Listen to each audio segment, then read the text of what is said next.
메시아의 전령사였던 침례 요한은 요단강가에서 외쳤습니다. 회개하라, 천국이 가까웠느니라. 예수님께서는 40일 동안 광야에서 사단과 싸우시고 승리하여 돌아오신 다음에 말씀을 증거하셨습니다. 회개하라, 천국이 가까웠느니라. 예수님께 제자들을 부르시고 그들을 훈련시키신 다음에 내보내면서 말씀하시기를 마태복음 10장 7절에 가면서 전파하여 가로되 천국이 가까웠다 하고, 오늘은 누가복음에 나타난 하나님의 나라에 대해서 말씀드리겠습니다.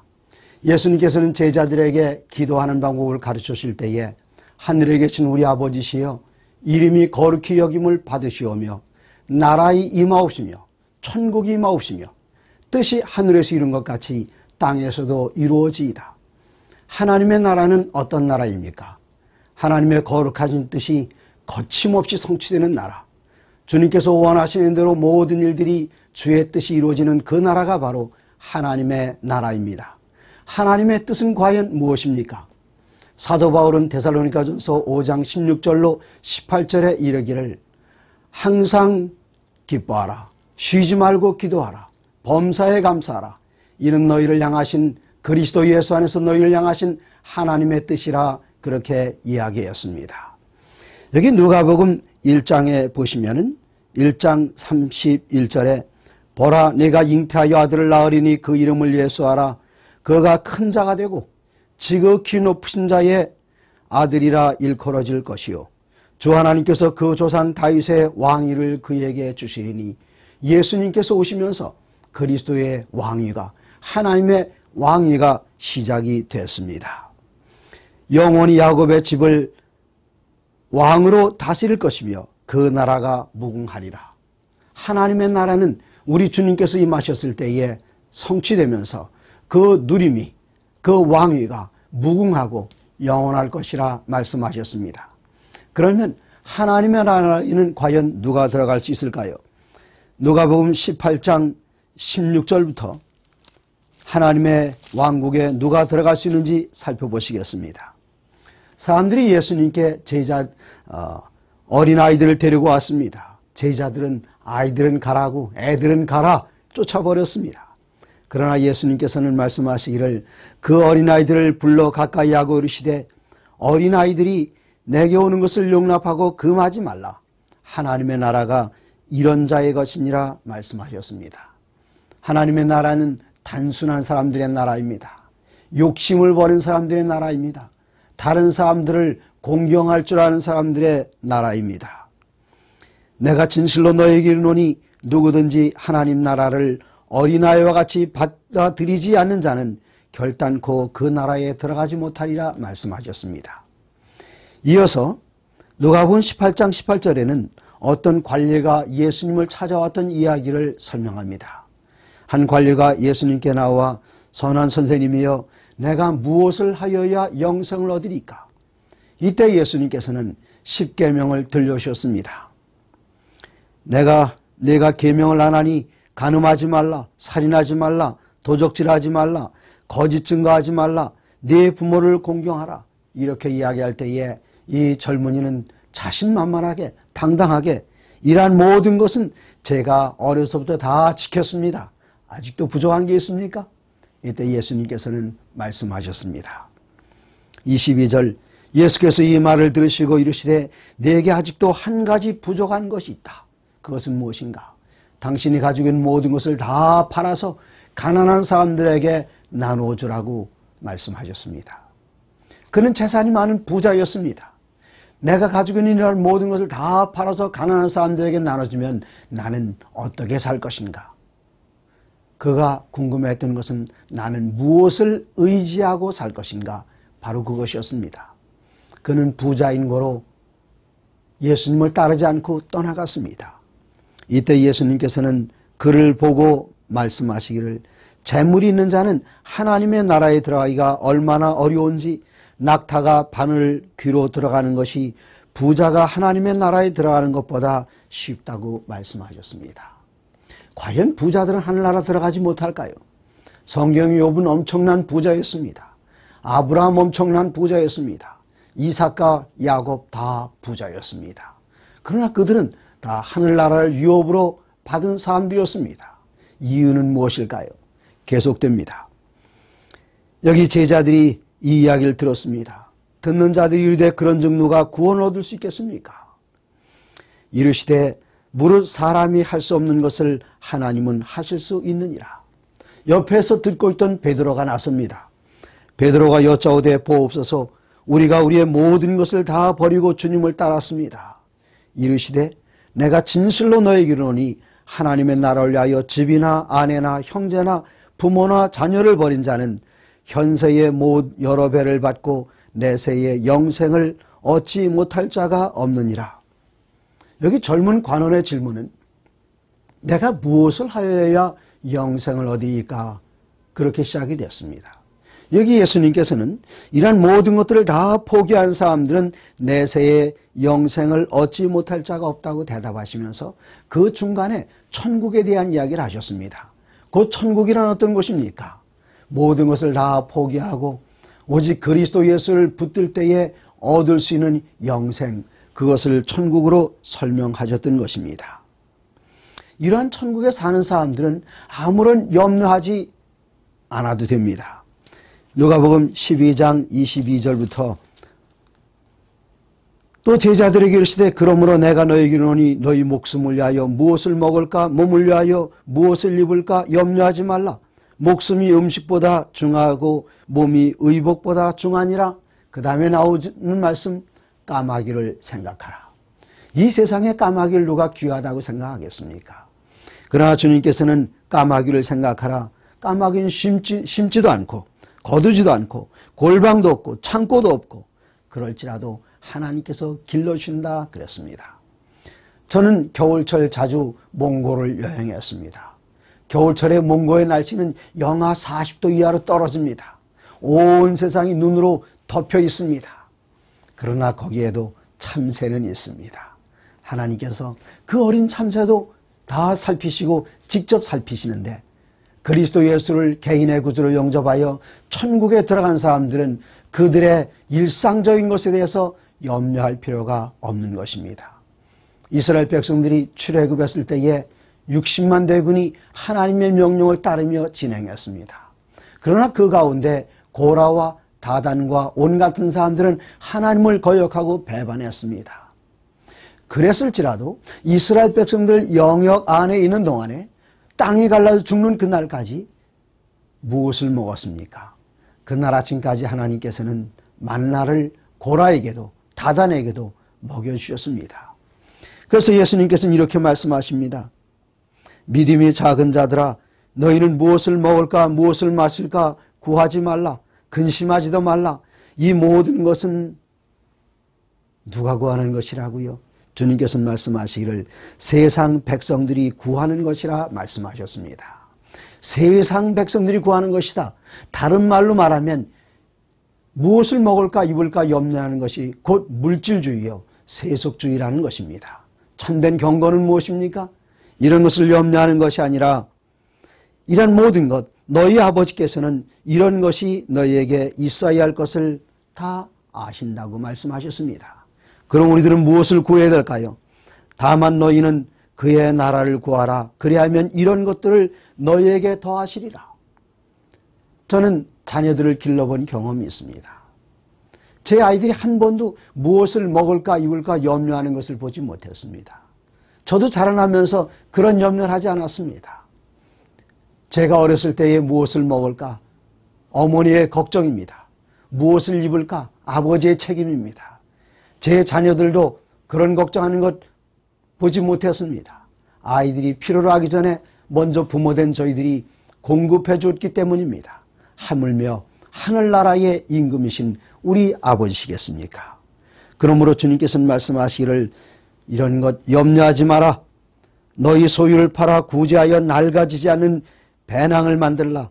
곧 하늘에 둔 바 다함이 없는 보물이니 거기는 도둑도 가까이 하는 일이 없고 좀도 먹는 일이 없느니라. 너희 보물 있는 곳에는 너희 마음도 있느니라. 우리의 마음이 하늘에 있습니다. 우리는 이 땅에서 재물을 의지할 것이 아니라 하늘을 의지해야 합니다. 이 부자 청년이 왜 떠나갔습니까? 떠나간 그 이유는 이 세상 살면서 그는 하나님을 의지했던 것이 아니라 그가 재물을 의지했기 때문입니다. 오늘은 사람들이 말하기를 황금만능의 시대라고 이야기합니다. 돈이면 무엇이니 다 해결할 수 있다고 합니다. 어떤 사람들은 말하기를 유전무죄, 무전유죄라고 이야기합니다. 돈이 있으면 죄가 없고 돈이 없는 것이 죄를 만들어낸다고 이야기합니다. 그것은 물질주의 사상이고 세속주의 사상입니다. 하나님께 의지하면 우리들은 아무것도 갖고 있지 않아도 아버지께서 모든 것을 공급해 주시기 때문입니다. 예수님께 제자들을 부르실 때는 어떻게 부르셨을까요? 누가복음 9장에 길 가실 때 어떤 사람이 예수님께 나와서 어디로 가십니까? 제가 따라가겠습니다. 여기 그 사람의 이름은 나와 있지 않습니다만 많은 사람들은 이 사람을 가룟 유다라고 생각합니다. 예수님께 제자들 한 사람씩 한 사람씩 다 불러내셨지만 예수님께 직접 부르지 않은 한 사람이 있는데 그 사람은 가룟 유다였습니다. 예수님께서 그에게 이르시기를 여우도 굴이 있고 공중의 새도 집이 있으되 인자는 머리 둘 곳이 없다 말씀하셨습니다. 참으로 재미있는 사실은 이스라엘 사람들은, 고대 중동 사람들은 지금도 그렇습니다만은 식사할 때에 앞에 상이 있고 그 상 앞에 왼쪽 팔을 올려놓고는 옆으로 비스듬히 놓습니다. 비스듬히 놓으면은 제가 상 앞에 있다면 제 머리는 옆 사람의 가슴 속에 들어가게 되고 제 오른쪽에 있는 사람의 머리는 제 오른쪽 가슴에 닿게 됩니다. 여기 예수님의 성만찬 예식, 성만찬 마지막 만찬을 설명하는 것을 보면은 예수님의 제자 요한을 예수님의 품에 의지하여 누웠다 그랬습니다. 그 얘기는 무엇인가 하면은 예수님 앉으셨던 그 오른쪽에 사도 요한이 있었던 것입니다. 그래서 사도 요한이 이렇게 누웠을 때에 사도 요한의 머리가 예수님께 들어가 있고 예수님의 머리는 어디에 있는가 하면은 예수님께 가장 가까이 앉아있던 돈 맡은 사람 가룟 유다의 가슴 속에 들어가 있었습니다.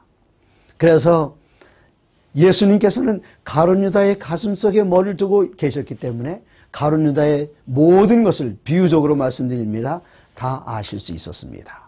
예수님께서 가룟 유다를 봤더니 그 안에 새가 깃들 것도 있습니다. 공중에 날아가는 새를 보면은 저 5마리만 잡으면은 2아사리온은 받을 수 있겠구나. 여우를 봐도 그는 생각이 떠올랐습니다. 저 여우 잡아서 여우 모피를 팔면 어느 정도의 돈이 되겠구나. 그러나 예수님은 그에게 어떠한 물질적인 것도 제공해 줄 수 있는 그런 분이 아니셨습니다. 결국 그는 본전을 뽑기 위해서 예수님을 팔지 않았습니까? 이어서 얘기합니다. 예수님께서 말씀하시기를 또 다른 사람에게 나를 따르라 하시니 그가 이르되 나로 먼저 가서 내 아버지를 장사하게 허락하옵소서. 오늘 이 말씀은 5월달에 녹화를 합니다마는 이 말씀이 방송되는 그날은 6월 13일 안식일입니다. 6월 13일 안식일 저는 위스콘신 합회의 야영장에 있게 될 것입니다. 특별히 그날 해야 할 일이 있습니다. 그 일은 무엇인가 하면은 제 두 아들들이 미국에서 목회를 하고 있는데 작은 아들은 미시간 합회에서 큰 아들은 위스콘신 합회에서 목회를 하는데 오늘 6월 13일 안식일 제 큰아들의 안수식, 목사 안수식에 설교를 하게 될 예정입니다. 저는 그 설교에서 이 말씀을 인용해 보고 싶습니다. 예수님께서 말씀하시기를 죽은 자들로 자기의 죽은 자들을 장사하게 하고 너는 가서 하나님의 나라를 전파하라. 저의 장례식이나 언제가 될지 모르겠습니다만은 제 아내의 장례식에 제 아들들이 오기를 저는 기대합니다. 그러나 제가 아들의 안수식에서 이렇게 말할 것입니다. 아들아, 아비의 장례식에 네가 오기를 바란다. 그러나 내가 말씀을 전해야 할 중요한 약속이 있다면, 전도회 초청을 받았다면 그 전도회를 뒤로 미루거나 취소하지 말고 아버지의 장례식에 오는 대신에 가서 말씀을 전파하라. 이것이 바로 제자된 사람의 도리고 그리스도 예수의 명령입니다. 천국은 뒤돌아보는 자의 것이 아닙니다.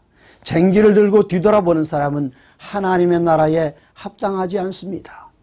누가복음 9장 계속됩니다.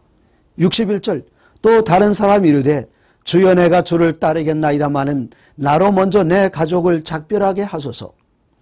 예수께서 이르시되 손에 쟁기를 잡고 뒤를 돌아보는 자는 하나님의 나라에 합당하지 않다 말씀하셨습니다. 저는 1994년부터 오늘까지 21년 이상을 선교 행정자로 일을 했습니다. 선교사들이 필요할 때에 선교지에서 어떠한 분을 보내달라고 하면 제가 첫 번째 하는 일은 하나님께 기도하는 일입니다.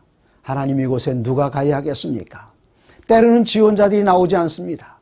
그럴 때 저는 기도 드린 다음에 교회 주소록을 펼쳐놓고 그 안에서 이름을 한 분씩 다 지나가다가 영감이 떠올라서 바로 이분이다. 그때 전화를 겁니다. 제 전화를 받은 목사님은 대답하시기를 권 목사님 오늘 저녁에 제가 기도해 보겠습니다. 그때 제가 대답합니다. 목사님 기도하지 마십시오. 기도할 필요가 없습니다. 당황한 듯한 목소리가 그 표정이 이 전화선을 통해서 제게 들어옵니다. 그때 전 설명합니다. 목사님 이건 기도 안 하셔도 됩니다. 기도할 필요가 없습니다. 예수님께서 2000년 전 마태복음 28장 18절에 하늘과 땅의 모든 권세를 내게 주셨으니 그러므로 너희는 가서 모든 족속으로 제자를 삼으라. 예수님께서 2000년 전에 가라고 말씀하셨는데 그 명령을 이미 들은 우리가 가야 됩니까? 말아야 됩니까? 이것을 기도로 여쭤볼 필요가 있습니까? 그러면 그 목사님들의 반응이 무엇인지 아십니까? 두 번째 반응은 아내와 상의해 보겠다는 것입니다. 그때 저는 또 대답합니다. 사모님과 절대로 의논하지 마십시오. 목사님, 아브라함이 이삭을 하나님께 드렸던 그 설교를 해보신 적이 있습니까? 만일 아브라함이 하나님으로부터 내 아들을 제물로 드리라 말씀하셨을 때에 아내에게 가서 여보, 하나님께서 아들을 100세에 얻은 이 아들을 번제로 드리라고 하는데 이 아들을 내일 잡아 죽여도 되겠소? 그 의논을 했다면 사라가 동의했을까요? 절대로 그렇게 하지 않았을 것입니다. 가정에 관한 모든 것은 사모님과 의논하십시오. 그러나 하나님의 명령은, 부르심의 명령은, 가서 전하라는 그 명령은 누구와도 의논하실 것이 아니라 예라고 대답하시는 것이 옳습니다. 1990년 1월 3일 새벽 2시쯤이었습니다. 저는 1993년 12월 맨 마지막 주일을 캘리포니아 네파 교회에서 연말 기도주일을 운영하고 1월 1일 날 기도주일을 마치고 1월 2일 날 제가 목회하던 시카고로 돌아왔습니다.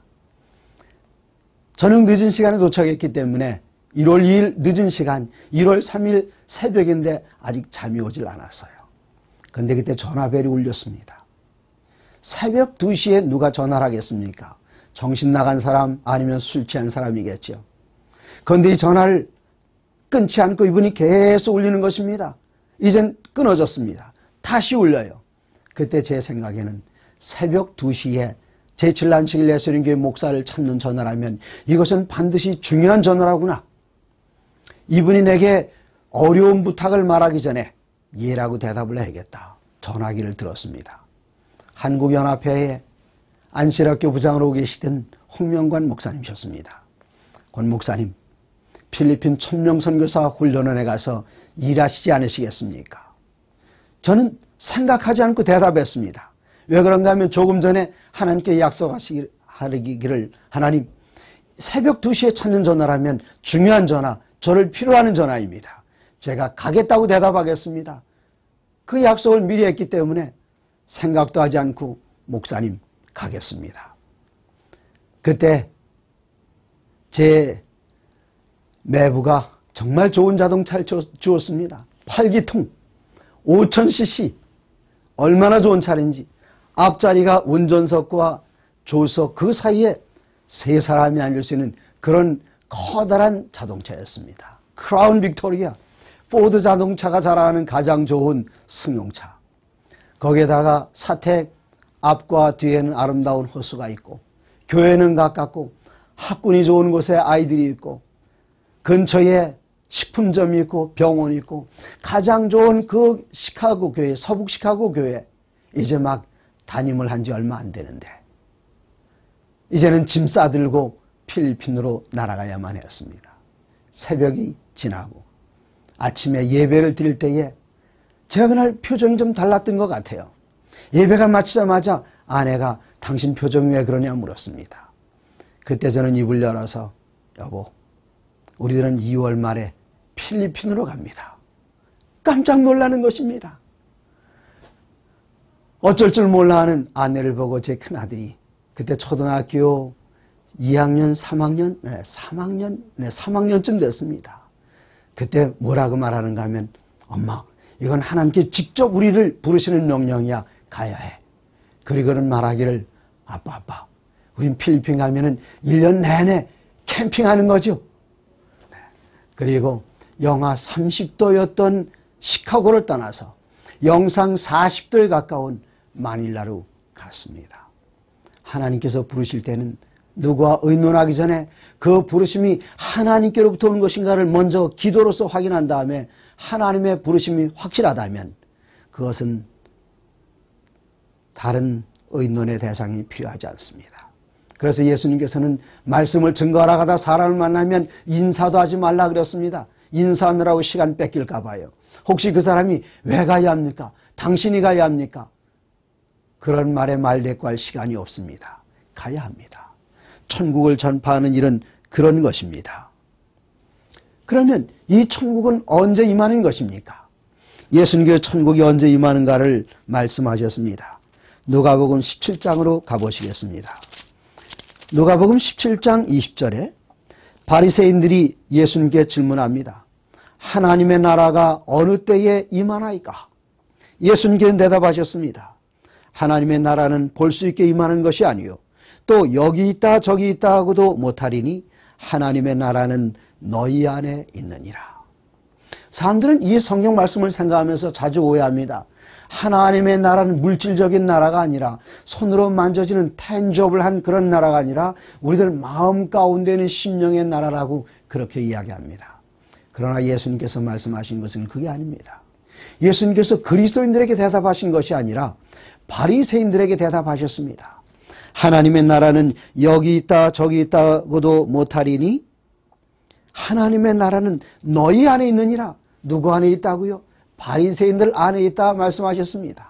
바리새인들 마음 가운데 하나님의 나라가 있을 것이 그럴까요? 그렇지 않습니다. 예수님께는 지금 바리새인들에게 둘러싸여 있습니다. 하나님의 나라가 어디에 있는가? 지금 여러분들 가운데 있는 내가 이 땅에 임한 하나님의 나라입니다. 하나님의 나라는 어떤 나라입니까? 바로 예수님의 임재하심으로써 이루어지는 그 나라입니다. 예수님께서 계시는 곳이 하나님의 나라입니다. 그러므로 하나님의 나라는 이미 임했습니다. 언제부터입니까? 예수님께서 누가복음 4장 16절 그 자라나신 곳 나사렛에 이르셨을 때에 이사야 성경의 말씀을 펼쳐서 읽으시고 가난한 자들에게 복음이 전파되고 귀머거리에 귀가 열리고 앉은 병이가 일어서고 소경의 눈이 밝아지고 은혜를 전파하는 그 순간부터 하나님의 나라, 은혜의 왕국은 이 땅에 임했습니다. 이때 이루어진 하나님의 나라는 무엇인가 하면은 죄의 사슬을 다 풀어버리시고 그리스도 예수를 개인의 구주로 영접하는 그 사람들마다 죄로부터 완전히 해방되어 의인되게 하셔서 하나님의 뜻이 그들 가운데서 이루어지게 하는 것, 그것이 바로 은혜의 왕국 하나님의 나라가 이 땅에 임한 것입니다. 그러므로 하나님의 나라는 언제 올 것인가? 아닙니다. 하나님의 나라는 이미 우리에게 이르러 왔습니다. 그러나 우리들은 이 땅에 살면서 두 가운데서 머뭇거리고 있습니다. 이미 이루어진, 이미 도래한 하나님의 나라. 그러나 우리들은 아직도 죄의 결과들 가운데 고생하고 있습니다. 많은 사람이 죄의 결과로 병들고 많은 사람이 죄의 결과로 죽어가고 많은 사람들이 죄의 결과로 서로 분노하고 싸우고 투쟁하고 그러면 그 결과로부터는 언제 해방될까요? 그날은 바로 예수님께서 이 땅에 재림하시는 그날 우리들은 죄의 결과로부터 완전히 놓여지고 해방될 것입니다. 그것을 우리들은 영광의 천국이라고 이야기합니다. 예수님께서 이 땅에 재림하신 그날 은혜의 천국에서 우리들은 영광의 천국으로 들어가는데 이미 찾아온, 이미 도래한 예수님의 초림으로 이루어진 은혜의 왕국에서 예수님의 재림으로 이루어지는 영광의 왕국에 우리들은 들어가게 됩니다. 그 나라는 언제 오게 될 것일까요? 예수님께서는 같은 누가복음 17장에서 말씀하십니다. 인자의 때는 노아의 때와 된 것과 같다 말씀하셨습니다. 인자의 때는 롯의 때와 같다 말씀하셨습니다. 무슨 말씀이십니까? 사람들은 여전히 먹고 마시고 다른 날과 아무런 차이 없이 어제도 해가 뜨고 오늘도 해가 뜨고 바로 그 순간, 사람들이 깨닫지 못하는 순간, 준비하지 않은 그 순간 갑작스럽게 임할 것을 말씀하신 것입니다. 사람들 다 평상적인 일을 합니다. 두 여인이 같이 맷돌을 돌리고 있습니다. 그러나 한 사람은 버려두고 한 사람은 데려가고, 또 두 남자가 밭에서 쟁기를 갈고 있습니다. 한 사람은 그곳에 놔두고 다른 한 사람은 데려가고, 예수님께 재림하시기 직전까지 이 세상의 모든 사람들은 그냥 평상시와 똑같이 지내게 됩니다. 아무도 깨닫지 못합니다. 오직 그 나라를 위하여 준비된 사람들은 그 날이 도적처럼 이르는 것이 아니라 기쁘고 즐거운 날로 이르게 될 것입니다. 이어서 예수님께서는 누가복음 17장 32절에 아주 짧은 말씀을 하십니다. 롯의 처를 기억하라.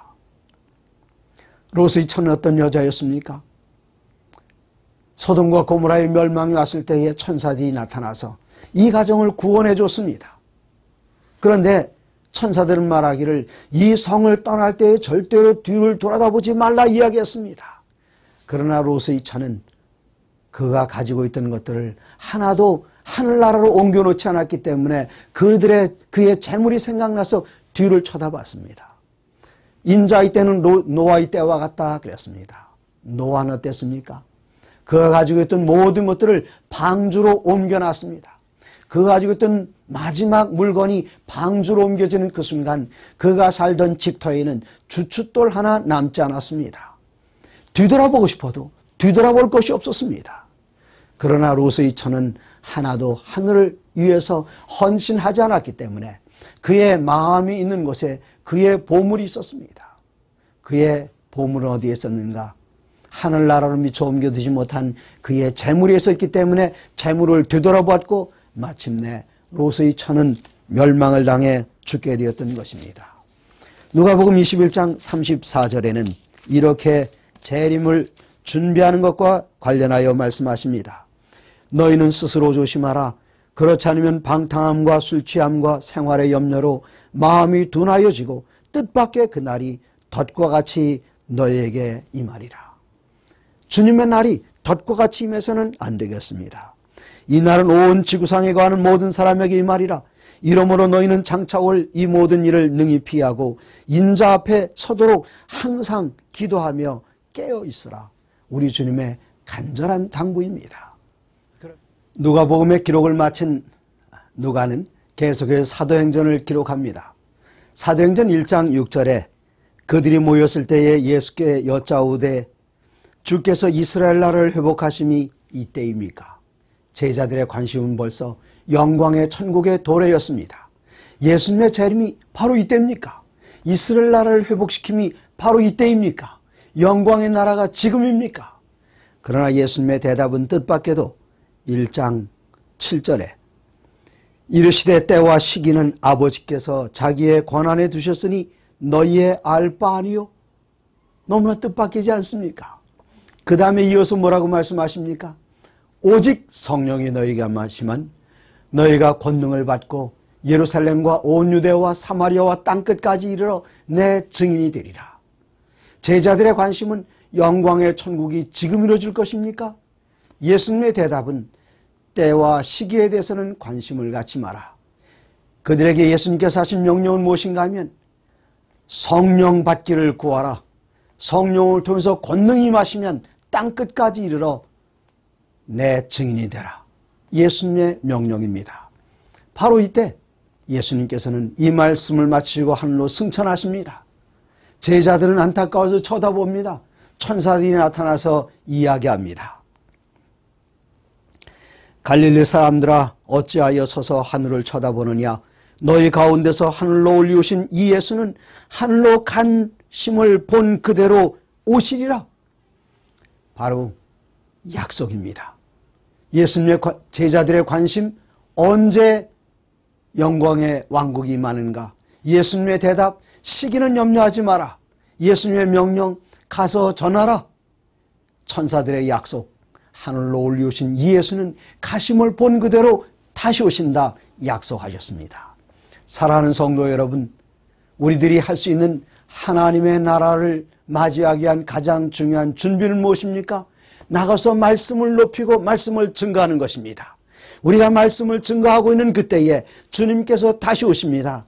그리고 우리들에게 잘하였도다 착하고 충성된 종아, 내가 작은 일에 충성하였으니 하나님의 영원한 나라를 우리에게 맡기겠다고 약속하시는 그 아름다운 칭찬의 말씀을 함께 들으시는 여러분과 제가 되기를 간절히 바랍니다.